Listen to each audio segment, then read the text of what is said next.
South Carolina reporter Greg Suskin is further west. He's been Cheraw, where they are expecting some heavy rain and strong winds. Now, Greg's school was canceled out there today.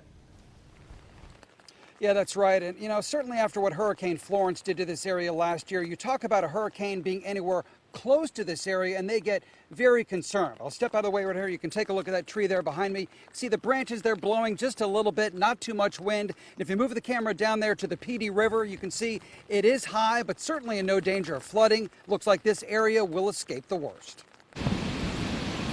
Winds were gusting to about 20 miles an hour here as the afternoon went on. We saw utility crews on standby in case of major power outages, but at this point there have only been a few. Last year during Hurricane Florence, Riverside Park looked like this. Only the roof of the pavilion was visible above the water as the area saw 22 inches of rain and the PD River came over its banks, causing widespread damage. Florence was terrible. I lost my car, almost lost my home. It was really bad last year. Today we watched people driving into the park again, concerned and making sure the river wasn't rising again. It was just so intense and so unreal, and being in a little small town like this, you got to really be prepared for yourself.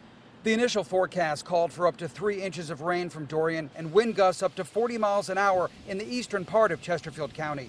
That was enough to cancel school for the day here. Then the dry air parked over us helped keep Dorian's rain out of much of our area. And throughout the rest of the night here, they expect maybe some stronger rain at some point, maybe some stronger winds as well. But if you look at your screen there, you can see they've only gotten about half an inch so far, and those wind gusts just around 20, 25 miles an hour, much less than originally expected. Back to you. All right, better to be prepared and not get really bad stuff than to be caught off guard. Thanks, Greg.